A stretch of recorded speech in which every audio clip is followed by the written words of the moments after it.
우리 할렐루야 샬롬 하고 인사합니다. 할렐루야 샬롬 샬롬 샬롬 샬롬 샬롬. 하나님 사랑합니다. 여러분 주 안에서 사랑합니다. 오늘 요한복음 5장 1절에서 9절까지 내용이죠. 내가 낫고자 하느냐. 우리가 많이 접한 그런 말씀이기도 해요.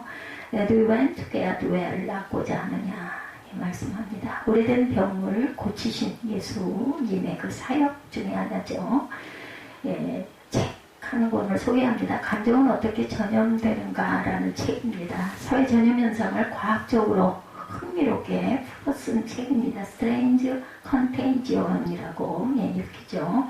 이 책의 작가 라데니얼 크라비츠는 2009년 실리콘밸리의 부유하고 재능도 많던 고등학생의 연쇄 자살 사건을 추적했어요. 여러가지 원인을 찾아내었겠죠. 그중 대중매체의 영향, 집단을 따라가려던 영향, 실리콘밸리에 이미 퍼져있는 성공주의로 인한 탐욕, 히스테리, 스트레스로 인한 불안, 수많은 원인과 배경이 뒤따랐어요. 저자는 감정이 집단적으로 빠르게 전염이 된다는 것을 이야기합니다. 아까 스트레인지 컨테이지온이라고 말씀했죠. 그래서 감정은 어떻게 전염되는가. 감정 전염은 눈에 보는 전염병이 아니기 때문에 더욱 위험하기도 하고 제어하기도 어렵습니다. 근데 끊임없이 스스로를 과시하거나 증명해낼 것들을 찾죠. 살아가면서 아주 작은 것부터 우리는 사람들의 감정적 영향을 받기도 합니다. 이 감정이 분명 나의 것이 아니었음에도 불구하고 우리는 감정 전염으로 인해 다른 이들의 경험과 스트레스, 분노를 원래 나의 감정이었던 것처럼 빠르게 흡수하기도 하죠. 이 비극적 사고 앞에 이 책은 건강한 공동체를 결론으로 제시합니다. 사회도 환경도 공동체도 이상적인 모델을 찾으려고 하면 참 어려워요. 그 안에서 내가 올바른 나로 살아가는 노력이 또한 필요한 것이겠죠. 다른 모든 것보다 저는 이것이 필수라고 이렇게 생각을 합니다. 그래서 이 비극적 사고 앞에 책은 건강한 공동체를 결론으로 제시합니다. 사회도 환경도 공동체도 이상적인 모델을 찾으려고 하면 어려운데 그 안에 내가 올바른 나로 살아가는 노력, 이것이 가장 중요하다고 생각합니다. 성경은 예수님의 감정을 여기서 표현하고 있어요. 겟세마네 동산에서 십자가를 지시기 전날 죽게 됨을 고민하시죠. 나사로의 무덤 앞에서 통곡하는 이들과 함께 눈물도 흘리셨습니다. 성전들 앞에서 장사하는 이들을 보면서 또한 상을 뒤엎고 분노하시기도 하셨어요. 70일의 제자들이 전도하고 돌아왔을 때 크게 기뻐하기도 하셨죠. 희노애락이 다 여기 이 안에 표현이 되어 있습니다. 감정은 자극에 대한 몸의 반응이기도 합니다. 갓 태어난 아이도 자극에 따라 웃고 울고 감정이 반응하는 것을 우리가 보죠. 여러분의 감정은 지금 어떠십니까? 믿음의 사람들에게 대답은 늘 정해져 있을 때가 많습니다. 솔직하게 대답하면 믿음이 연약한 사람처럼 느껴지기도 하죠. 불안한 감정을 부정적이고 나쁜 것이라고 생각하면 오랜 신앙을 생활을 한 사람일수록 때로는 아닌 척 해야 하기도 해요. 평안한 감정만을 강요받기도 합니다. 특히나 목회자들 이런 거 그냥 그대로 표현하기가 너무너무 신경이 쓰이죠. 본문 베데스다 연못에는 전설처럼 떠도는 미신 같은 이야기가 있었어요. 천사가 물이 움직일 때 가장 먼저 뛰어들어서 몸을 씻는 사람의 질병이 낫는다는 거예요. 물이 움직이면 누가? 천사가 물을 움직일 때 제일 첫 번째로 들어가서 몸을 씻는 사람은 몸이 낫는다. 간절한 믿음을 지닌 채 찾아온 많은 병자들은 동병상련의 그 처지였음에도 불구하고 물이 끓기 시작하는 순간, 근데 제가 느끼기에 동작 빠르고 건강하고 기운 센 사람이 이길 것 같네요. 저 같으면 절대로 안 될 것 같아요. 그들의 간절한 믿음은 폭력이 되어버립니다. 그럴 수 있겠죠. 많은 사람들이 다투면서 뛰어들어가려고 하니까 서로를 향한 불신과 먼저 들어가기 위한 경쟁으로 무자비한 장소가 되어서 오히려 위험할 수도 있겠죠.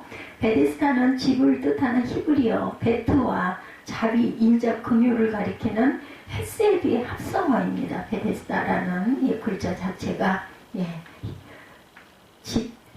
베트 그리고 헤세드, 자비, 인자, 긍휼 이것의 합성어. 자비의 집은 서로를 향한 책임과 긍휼의 마음으로 가득해야 하는데 그것은 인간됨을 잃어버린 채 절망의 자리가 될 뿐이죠. 왜냐하면 한 사람밖에는 몸이 나을 수가 없어요. 나머지는 모두 다 절망의 자리, 그리고 또 분노의 자리, 그죠?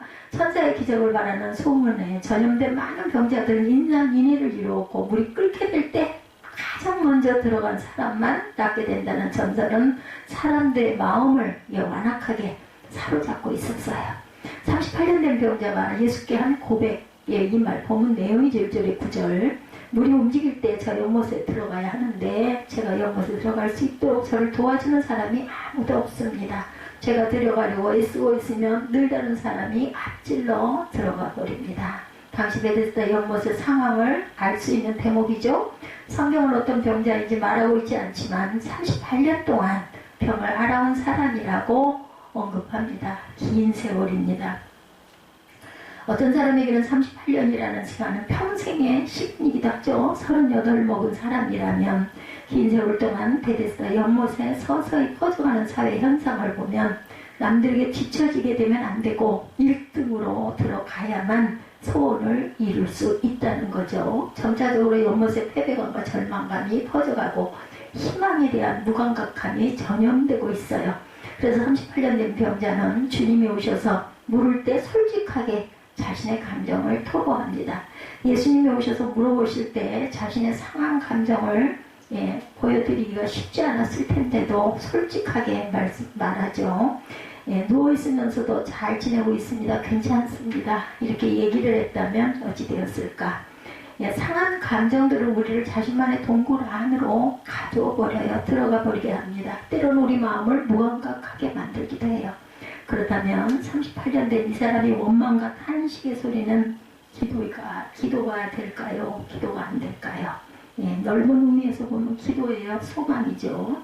주님 앞에 드리는 우리의 모든 고백은 기도입니다. 이게 무슨 장소나 때나 뭐 이런 거하고 상관이 없어요.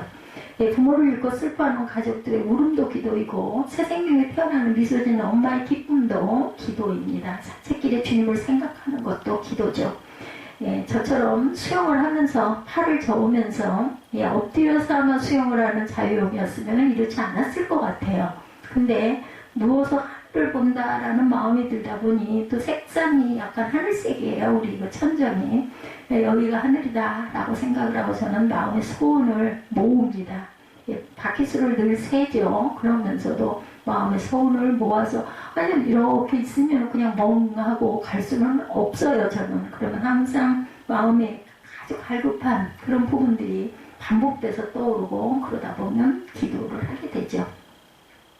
그리스도인들은 시간을 내어 기도해야 하는데 기도를 통해서 하나님의 뜻을 깨달아야 되죠. 성령의 탄식의 소리를 듣는 영적 감수성 또한 회복되어야 합니다.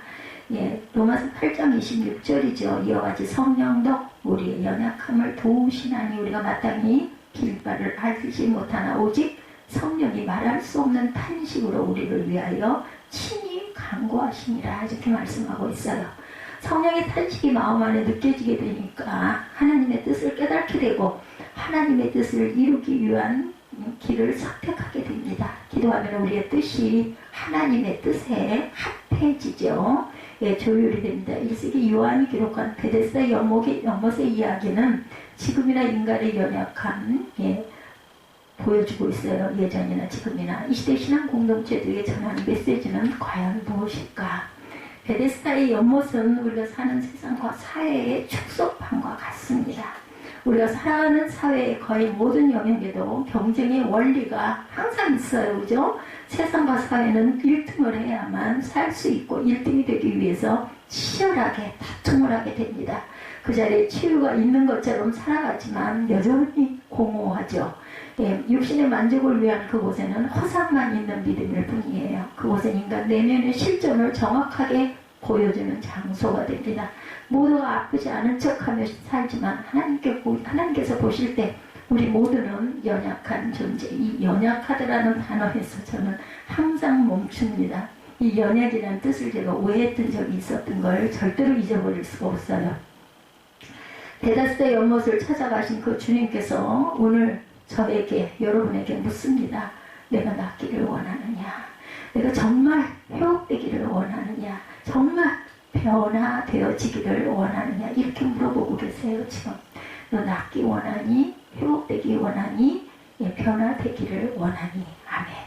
우리 안에 있는 교만이나 습관적인 모든 죄, 값없이 주시는 구원에 대한 무감각함들, 이미 견고한 그 진이 되어서 하나님을 등지며 살고 있지는 않느냐 묻고 계세요. 아이는 엄마가 잠시만 보이지 않아도 정신없이 엄마를 찾아요. 뭐인가 잠깐 빠져있을 때 그러다가 어느 듯 하고 이렇게 보다가 엄마 없으면은 팍 이러다가 나중에 어떻게 해요? 눈썹이 빨개지면서 왕 하고 울죠. 울면 뭐 땅에 꺼지라고 울어요. 뭐 천지가 개벽을 해도 소용이 없어. 그 엄마가 딱 눈앞에 보여야 그칩니다. 보이지 않으면 목 놓아 울죠. 엄마가 보일 때까지 울기를 그치지 않습니다. 간절히 엄마가 그때는 뭐 아무것도 안 보여. 놀던 거 재밌던 거 뭐 맛있는 거 이런 거 아무 소용 없어요. 엄마가 와야만 그치죠. 성도는 하나님이 보일 때까지 간절히 찾기를 포기하지 말아야 한다. 기도 역시 마찬가지입니다. 하나님의 사랑을 목마름으로 찾으시기 바랍니다. 주님의 사랑은 육신의 치유만이 아니라 온몸과 영혼을 구원해 주신다. 제가 참 요 근래에 참 드물게 너무너무 강하게 왔던 적 여러분들 아시죠? 그 상가 문제. 지금 생각해도 기적스러웠던 그 두 번에서 그 강한 감동. 참 많지 않았던 감동 중에 하나입니다. 그게 제가 꼭 그렇게 해야 된다라고 생각한 적도 없었어요. 근데 그렇게 강하게 마음의 감동이 왔었던 그 기억. 그럼에도 불구하고 또 그 이후에 3개월 동안 우리 기도하면서 마음으로 기도하고 묵상으로 기도하고 소원하고 그러면서 또한 마음이 흔들렸던 것도 사실입니다. 그보다는 차라리 이렇게 속 시원하게 그냥 싹 해결해 버리는 게 낫지 않아? 뭐야 벌써 3개월이야 100일이야 뭐 이런 생각도 제가 들었던 게 사실이에요. 이렇게 믿음이 연약한 거죠. 그래서 기도는 첫 번째 마음을 변화시킵니다. 세상은 끊임없이 경쟁력을 확보하라 혹은 실적을 내야 한다는 메시지를 들려주고 있어요. 그러나 세상의 소리에 익숙해져서 저항 없이 무뎌진 마음은 기도를 통해 회복이 되어야 합니다. 주님은 갈망을 잃어버린 이들의 마음을 기도할 때 깨우시기 때문이에요. 어땠어요? 성령이 정말 알려주신 거 맞네. 이렇게 되지 않아요? 그게 이루어졌을 때 가격까지 3개월 정도가 걸릴 거라고까지 생각은 안 했지만 어쨌든 간에 하나님은 저는 어제도 저희 성전 그 주변에서 그 소음 때문에 큰 마음을 알았던 수년 전이죠. 코로나 이전. 그때 그러자 코로나가 한 1년 후쯤에서 닥쳐가지고 모든 성전들이 숫자도 줄여야 되고 식당을 운영을 금지한다. 이렇게 되다 보니까 식당에서 나던 소리, 식사를 하려고 오는 분들의 그 시끄러운 발자국 소리, 얘기 소리 이런 것들이 툭 끊어졌잖아요. 어느 순간부터 2년여를 아주 조용하게 예배를 드릴 수 있어서 감사했는데 다시 이제 정상이 회복되다 보니까 또 그 문제가 제기가 됐어요. 이걸 도대체 어떻게 해야 되나. 그 성전을 우리가 사면 그 사람들을 처음에는 내보낼 수도 있겠네라는 생각. 그것 때문에 그게 감동이 와서 산 건 아닙니다. 그때 살 때도. 정말 저는 정말 위치도 너무 좋고 평수나 이런 것들이 가격에 비해서 참 괜찮다. 이번에 아마 사신 분들도 그런 마음으로 그걸 사고 너무 좋아하시고 기뻐하시고 흡족해 하셨을 거예요. 그런 감동이 와서 그런데 결론은 결국은 모아놔야 되기 때문에 그것이 쓰여져야 할 곳이 그 3억이라는 돈이 딱 있었는데 그걸 우리가 결단을 못하고 깨달지 못하다 보니까 하나로 뭉쳐져야 되기 때문이었는데 그것도 생각을 못했던 거죠. 참 괜찮다 해가지고 그걸 두 사람이 하나가 되려고 하다 보니까 화합이 된 거였고 그게 다시 필요해서 하려고 내놓는 상황이다 보니까 성령이 개입을 하셨기 때문에 알려주신 거예요. 근데 그거를 그렇게 해서 시행을 하고 그게 정리가 되고 나니까 와 진짜 그러네. 와 기적이다. 이런 생각이 들지 않아요?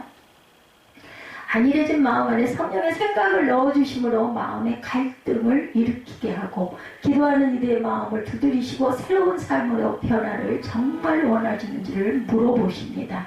진정한 변화는 주님이 오시지 않으면 결코 해결되지 않아요. 만약에 그것이 지금도 해결이 되지 않은데 끌고 가고 있다면 제가 이 말씀을 여러분에게 드릴 때 이렇게 확신 있게 과연 들을 수 있었을까? 그래서 기도를 하다 보면 깨달음이 어느 순간 이렇게 확 강하게 올 때가 있습니다. 그때 밀려오는 감동은 마음에 깊이 남습니다. 아마 이 사건이, 이번 일이 아마 오래오래 우리 마음 안에 자리를 잡을 거예요.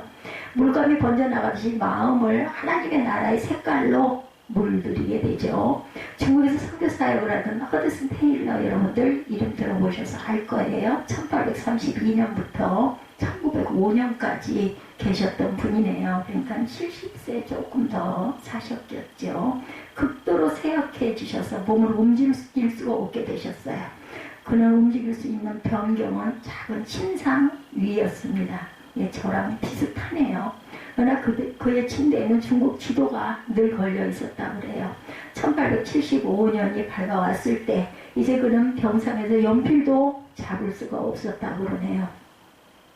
그러나 그는 기도했고, 예, 중국 선교를 위해 기도해달라는 내용의 기사를 신문에 의뢰를 합니다. 예, 1875년이면은 예, 이분이 1832년에 태어나서 75년이면 나이가 30대, 그죠? 30대 정도 됐을 때 몸이 이렇게 되신 것 같아요. 그는 기도했고 중국 선교를 위해 기도해달라는 내용의 신문에 기사를 의뢰를 했어요. 이 글을 읽은 기독교인들에게 호소합니다. 귀하께서 지금 바로 1분만 하나님께 진심으로 기도해 주십시오. 그가 병상에서 기다리는 동안 놀랍게도 18명의 선교사가 찾아왔어요. 기도의 역사였죠. 그는 이렇게 고백했습니다. 제가 건강해서 선교사를 구하려고 다녔다면 아마 제 힘으로 이들을 보내서 선교를 했을 것입니다. 그러나 제가 병상에 있기 때문에 완전한 기도의 응답이나 하나님께서 역사를 하신 것이다. 예, 완전한 기도의 응답으로 하나님께서 역사하신 것입니다. 주님은 오랜 세월 병을 그 알아온 병자의 마음을 아셨던 거예요. 제가 요즘에 느끼고 깨달은 게 바로 그런 거예요. 하나님이 내 사정과 내 형편을 너무너무 잘 아시네. 이번 사건을 통해서 제가 깨달은 것이, 비록 누구도 도와주는 사람은 없었지만 그가 느꼈을 끝없는 아픔과 좌절과 절망의 무게는 희망을 포기해도 될 세월일 텐데 끝없이 희망을 품고 있던 그를 주님께서는 찾아와 주셨어요. 여러분들 비전을 절대로 잊어버리지 마시기 바랍니다. 비전이 있는 자를 하나님께서는 기다리고 보고 계신다라는 것. 임계점이라는 물질이 액체에서 기체로 변하는 지점이라고 합니다. 임계점이라는 것은 그 물질이 액체에서 기체로 변하는 지점이라고 해요. 크리티컬 포인트네요. 크리티컬 포인트. 쉽게 말해 98도, 99도도 아닌 100도가 되어야 물이 끓는데 물에 있어서 100도가 임계점이라는 거예요. 기도에도 임계점이 있습니다. 예수님은 죽음에 대한 두려움과 십자가에서 당하실 고통을 기도로 이기셨어요. 땀방울이 핏방울로 변하여 떨어지도록 육체의 한계를 뛰어넘으시고 기도의 시간에 십자가의 고통과 두려움을 이겨내셨어요. 기도는 아버지의 뜻을 이루는 임계점에 이르도록 해야 한다는 거예요. 마음은 온유로되 육신이 약해서 기도하지 못하는 것이 우리들의 모습입니다. 그래서 예수님께서는 제자들을 기도의 자리로 초청하시죠. 이후 주께서는 제자들에게 기도를 보여주셔요. 주님은 진액을 쏟아낼 정도로 하신 후에 자신의 뜻이 하나님 앞에 꺾여야 했습니다. 아버지의 뜻대로 되기를 원하나이다 라고 기도를 마치셨어요. 한 시간도 깨어있지 못하는 제자들에게 기도를 몸소 보여주신 거죠. 두 번째 기도는 고통받는 이들을 바라보는 것이기도 합니다.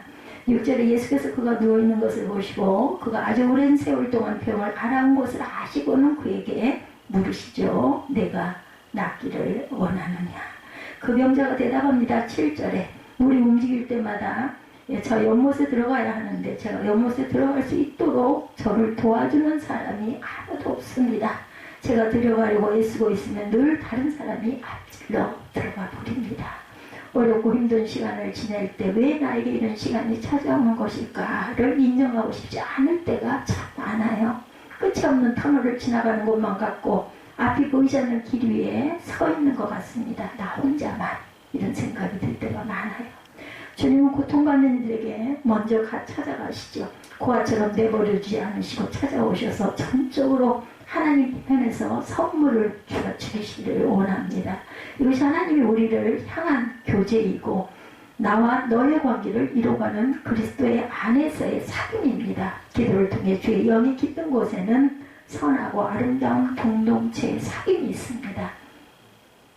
늘 해마다 새해가 시작되고 새벽 기도의 제단을 지키고 예배하는 이들이 있죠. 각자의 기도 제목을 품고 살아가지만 어쩌면 우리는 모두 주님의 명령을 따라 이 땅을 중보하는 공동체가 되어야만 한다는 생각이 듭니다. 어느 날인가 제가 신문시장에서 24시간 통일을 염원하는 공동체의 이야기를 제가 들었습니다. 작은 교회인데 그 교회는 늘 바톤을 이어받아서 새벽 몇 시부터 몇 시, 그 다음 몇 시간 동안 이렇게 계속 넘겨서 24시간 동안을 끊임없이 조를 짜서 기도를 한대요. 딱 통일, 6.25 동란의 38선이 무너지고 그 민주 대한민국이 통일되기를 기도하는 영혼의 기도를 그렇게 올린다라는 그 성전 이야기를 제가 읽으면서 반드시 통일은 오겠구나. 저는 몰랐던 부분이에요. 이 부분이.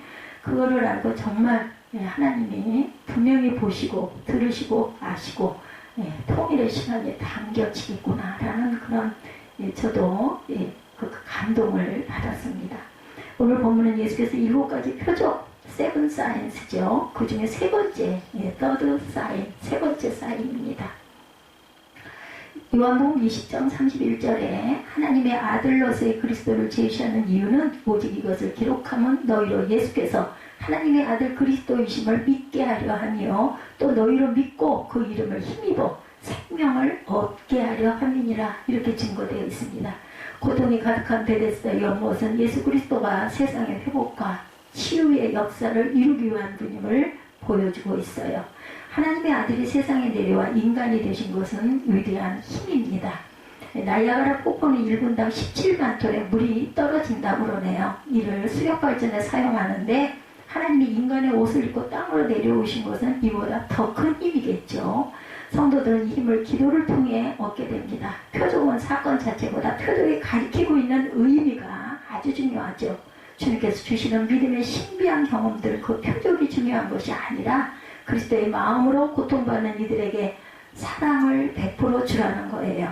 삶의 자리에서 곳곳에 세워진 영적 표지판을 보면서 주님이 보여주신 섬김과 긍휼한 마음을 선택해야 한다라는 것. 가데스 바네아에서 떠나 새 시내를 건너가기까지 38년 동안이라. 신명기 2장 14절이에요. 이스라엘 백성들이 왜 38년이나 광야에서 방황했다고요? 가데스 바네아에 무슨 일이 있었던 걸까요?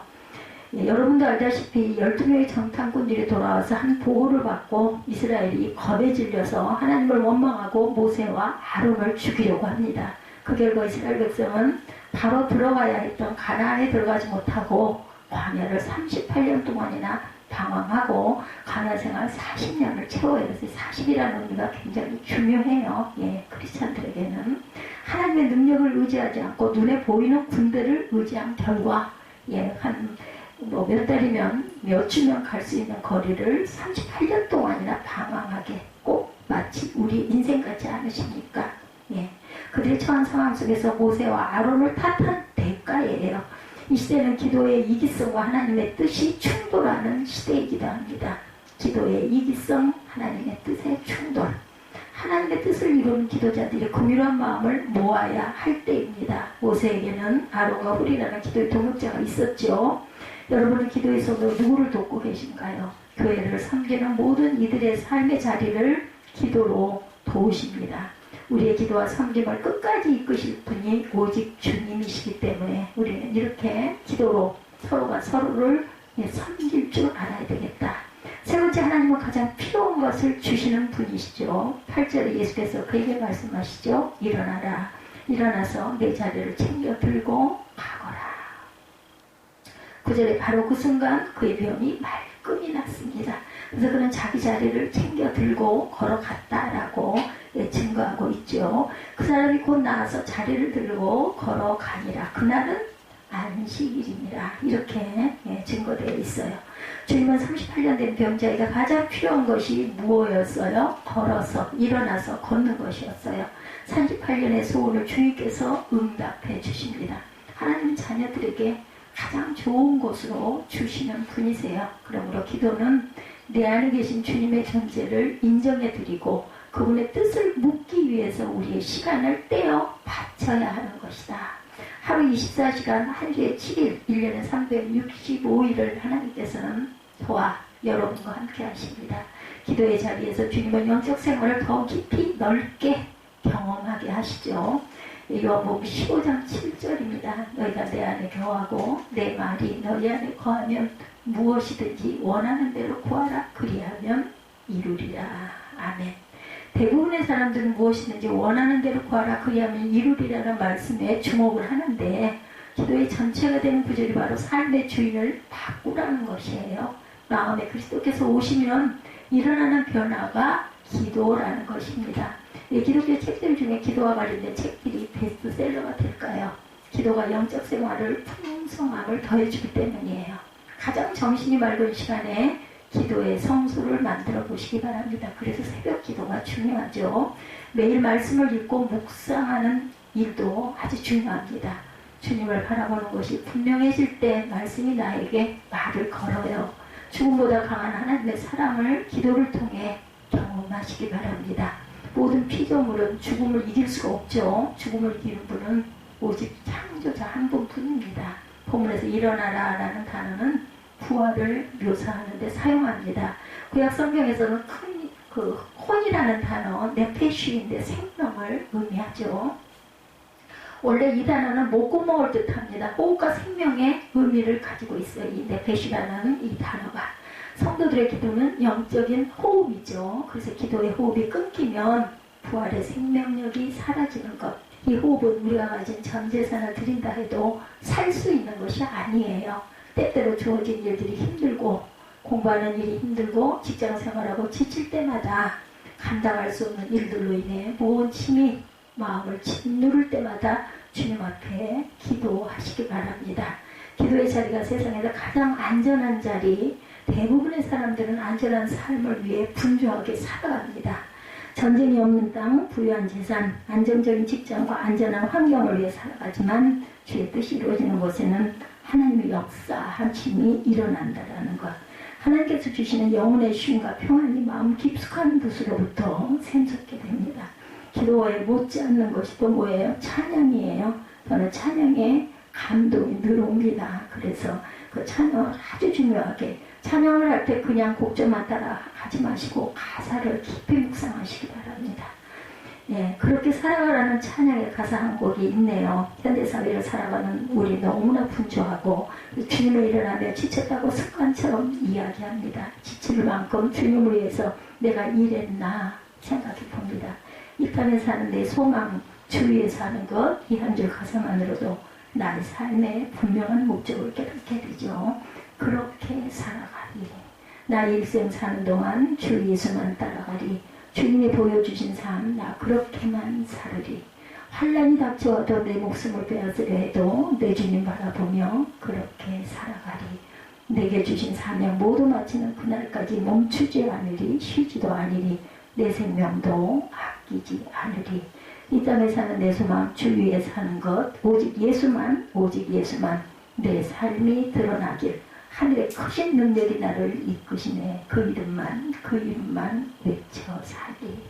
네, 그렇게 살아가리라는 그러한 찬송입니다. 우리들의 삶에 오직 예수만 내 삶에 드러나기를 간절히 기도합니다.